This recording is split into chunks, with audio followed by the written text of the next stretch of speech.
Hello students, last session में हमने stimulus variation skill के फर्स्ट कंपोनेंट मूवमेंट के बारे में अध्ययन किया था। आज के सेशन में हम इसके नेक्स्ट कंपोनेंट जेस्चर को यूज़ करना सीखेंगे। जेस्चर्स जिसे भाव मुद्रा या भाव भंगिमा भी कहते हैं। नॉर्मली या सामान्य तौर पर जेस्चर का मतलब होता है चेहरे पर भाव उत्पन्न करना, जैसे आंखें बड़ी करना, छोटी करना, ना भौंहों को ऊपर करना, मुस्कुराना, ना चेहरे पर अलग अलग तरह के भाव उत्पन्न करना, जैसे कभी क्रोध का भाव उत्पन्न करना, कभी भय का भाव उत्पन्न करना। तो इस तरह से ये जो हमारे फेशियल एक्सप्रेशंस होते हैं ये सब भाव मुद्रा कहलाते हैं। ये भाव मुद्रा, जैसे आप लोग सोच रहे होंगे कि इन भाव मुद्राओं की हमारी क्लासरूम टीचिंग में क्या आवश्यकता है। तो जैसे कि हम बात करते हैं कॉन्वर्सेशन में, हमने इसके पहले वाला जो पढ़ा था एक शरीर संचालन के बारे में, कि एक जो आपका कंपोनेंट है वो शरीर संचालन होता है, मूवमेंट होता है ना। तो वहाँ पर क्या है, टीचर अपना पूरी बॉडी को मूव कर रहा है ना, मतलब एक प्लेस से वो दूसरी प्लेस पर जा रहा है। अब यहाँ पर क्या है कि टीचर जो है वो बहुत ज़्यादा खुद को मूव नहीं कर रहा है, वो एक जगह खड़ा है, लेकिन एक जगह पर होते हुए भी वह क्या कर रहा है, अपने फेशियल एक्सप्रेशन से, है ना, बच्चों का जो ध्यान है वो अपनी कक्षा या अपनी विषय वस्तु की तरफ आकर्षित कर रहा है ना। मतलब वो क्या कर रहा है, एक बच्चों में एक क्यूरोसिटी या फिर एक इंटरेस्ट को वो डेवलप करने की कोशिश कर रहा है, और बच्चे बिल्कुल अटेंटिवली ध्यान से उसकी बात को सुन रहे हैं। तो वो ऐसा कब होगा, जब वो बहुत विचित्र विचित्र प्रकार के चेहरे बनाएगा, चेहरे पर भाव लाएगा, है ना, कभी आश्चर्य का भाव, कभी क्रोध का भाव। तो इस तरह से जब टीचर्स क्लासरूम में इस तरह की चीज़ों को या आपके फेशियल एक्सप्रेशंस को या जेस्चर्स को यूज़ करता है, तो बच्चों को मन में एक क्यूरियोसिटी भी होती है और एक उनको अच्छा लगता है कि अरे ये टीचर क्या कर रहे हैं, हमको क्या बताने की कोशिश कर रहे हैं, है ना।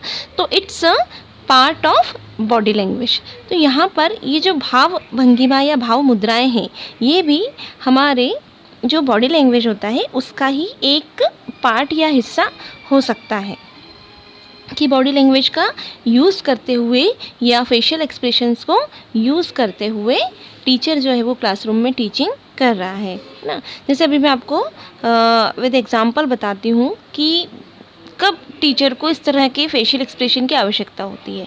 जैसे मोस्टली हम लोग प्राइमरी जो स्टूडेंट्स होते हैं, है ना, तो टीचर जब उनको कोई स्टोरी सुनाते हैं तब उनकी भी स्टोरी इसी तरह की होती है। तो वहाँ पर क्या है, उनको बहुत सारे फेशियल एक्सप्रेशन के साथ में स्टोरी को सुनाना पड़ता है। पुराने ज़माने में या आपने अपने घरों में भी कभी अपनी दादी से, अपनी नानी से या इवन मम्मा से भी कोई कहानी या कविता सुनी होगी, तो उन्होंने भी आपको क्या है विद एक्सप्रेशन सुनाई होगी। तो जब हम विद एक्सप्रेशन कोई कहानी सुनाते हैं या कोई कविता का पाठ करते हैं, तो वो हमको क्या लगता है, एकदम से जीवंत, एकदम से लाइव, है ना। अगर टीचर क्लास में इस तरह की एक्टिविटी या चीज़ों को नहीं करेगा तो वो जो एक लाइवनेस होता है ना क्लास में, एक जीवंतता जो होती है वो नहीं आ पाती है। तो क्लासरूम को में से मोनोटोनी को हटाने के लिए, क्लास को जीवंत बनाने के लिए टीचर को इस तरह के फेशियल एक्सप्रेशंस अपने स्टूडेंट्स के सामने देने पड़ते हैं, ताकि स्टूडेंट जो है वो अटेंटिवली उनको सुने, है ना, और उनको उनके मन में क्यूरियोसिटी रहे कि वाओ टीचर क्या बताने की कोशिश कर रहे हैं। तो इस तरह का जो उनका कम्युनिकेशन होता है, उस कम्युनिकेशन को इफ़ेक्टिव बनाने के लिए, है ना, या फिर कहानी को रुचिकर बनाने के लिए, या अगर कहानी न हुई तो कोई कंटेंट अगर वो पढ़ा रहे हैं तो उस कंटेंट को रुचिकर बनाने के लिए, है ना, रुचि उत्पन्न करने के लिए टीचर जो है वो इस तरह के भाव भंगिमा या भाव मुद्राओं के माध्यम से टीचर जो है वो टीचिंग करता है। जैसे मान लीजिए अगर हम हिंदी शिक्षण की बात करें तो हिंदी में आप लोग देखिएगा अधिकतर कहानियाँ ही होती हैं, है ना। तो अब मान लीजिए अगर टीचर ये सब चीज़ें ना करे तो कहानी कैसी हो जाएगी, बहुत बोरिंग हो जाएगी, है ना, बच्चे उसको सुनना पसंद नहीं करेंगे। लेकिन टीचर अगर विद फेशियल एक्सप्रेशन के साथ में कहानी सुनाएंगे तो बच्चों को वो कहानी लाइव लगेगी, है ना। जैसे मान लीजिए शेर आया तो टीचर क्या करेगा, शेर जैसी बड़ी बड़ी आँखें करेगा, है ना, शेर जैसे दहाड़ता है वो वैसे दहाड़ने की कोशिश करेगा। शेर को देखकर अगर कोई डर जाता है तो टीचर अपने चेहरे पर कैसे भाव लाएगा, डर के भाव लाएगा। जैसे कोई दुबक के बैठ जाता है वो इस तरह के भाव लाएगा। जैसे मैं आपको बोल रही हूँ तो एक आपको एक इमेजिनेशन बन रही है ना कि हाँ हाँ ऐसा वास्तव में ऐसा होता होगा। तो जब हम क्लासरूम टीचिंग में रहते हैं तो स्टूडेंट्स को हम कैसे अपनी तरफ अट्रैक्ट करें, कैसे हम अपने कंटेंट को उन तक पहुँचाएँ, है ना। मेन हमारा जो मोटिव है वो यही रहता है ना कि भाई मैं जो पढ़ाऊँ वो मेरे बच्चों को बहुत अच्छे से समझ में आना चाहिए। तो वो कब आएगा, जब बच्चे उसको बोर फील ना करे उस समय। तो उस बोरियत को हटाने के लिए, क्योंकि कई बार जैसे मुझे पता है हिंदी में भी इस तरह की चीज़ होती है, बच्चे बहुत ज़्यादा बोर होते हैं। तो सबसे ज़्यादा आपका स्टोरीज़ हुआ, है ना, इवन हिस्ट्री ऑल्सो, हिस्ट्री पढ़ने में भी बच्चों को बहुत बुरा लगता है ना, वो बहुत बोर होते हैं कि यार क्या है, हमको ये इतिहास क्यों पढ़ाया जा रहा है। तो इतिहास को भी हम अगर कहानी के माध्यम से पढ़ाएं तो वहाँ पर भी बच्चों को बहुत अच्छा लगेगा। वो क्यूरोसिटी के साथ में उस कंटेंट को सीखने और समझने का प्रयास करेंगे। तो यहाँ पर क्या है, सबसे पहला एफर्ट तो किसको लगाना पड़ेगा, टीचर को। तो टीचर का एफर्ट क्या रहेगा, अपने पढ़ाने के दौरान उसको फेशियल एक्सप्रेशन या भाव मुद्राओं का प्रयोग करना, जिससे कि उसका टीचिंग इफ़ेक्टिव रहे, उसका कम्युनिकेशन इफ़ेक्टिव रहे। जैसे मैंने भी आपसे इतिहास की बात करी और कविता की बात करी, तो दोनों चीज़ों को अगर हम एक एग्जाम्पल से समझें तो मान लीजिए अगर मुझे झांसी की रानी कविता का पाठ करना है। अब झांसी की रानी आप इतिहास में भी देख सकते हैं, झांसी की रानी की कविता जो है सुभद्रा कुमारी जी चौहान ने लिखी है, वो हिंदी में भी बच्चे पढ़ते हैं।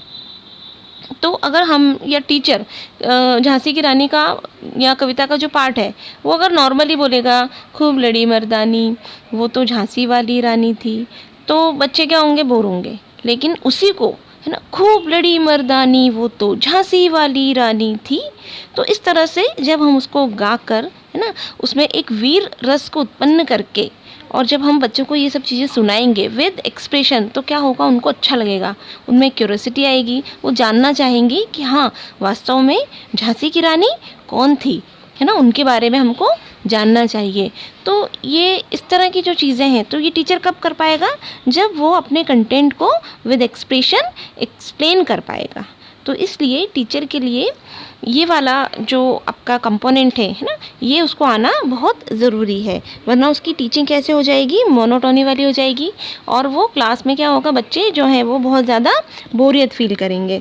तो इस तरह से हर तरह के कंटेंट में या हर तरह के सब्जेक्ट में टीचर को कहीं ना कहीं जेस्चर्स का यूज़ करना पड़ता है। अब यहाँ पर जैसे हमने कविता की बात करी, है ना, वीर रस हुआ, या फिर हिंदी में हम और भी कई कविताएं देखते हैं, जैसे कृष्ण के ऊपर बनी हुई कई सारी कविताएं हैं, जिसमें जैसे सूरदास की कई पोएम्स इसमें रहती हैं। तो जैसे मैं नहीं माखन खायो मैया, तो उसको भी टीचर जो है एकदम वात्सल्य भाव को भी अपने चेहरे के माध्यम से प्रस्तुत कर सकते हैं जो बच्चों को अच्छा लगे। इसके अलावा अन्य जो विषय हैं वहाँ पर भी वो अपने जेस्चर्स का यूज़ करके उसको रुचिकर बनाने का प्रयास कर सकते हैं और कक्षा में एक जीवंतता ला सकते हैं with the help of gesture. तो इस तरह से हम लोगों ने आज के सेशन में जेस्चर या भाव मुद्रा का अध्ययन किया। अगला जो हमारा सेशन रहेगा उसमें हम स्टिमुलस वेरिएशन स्किल के नेक्स्ट कंपोनेंट का अध्ययन करेंगे। Thank you so much.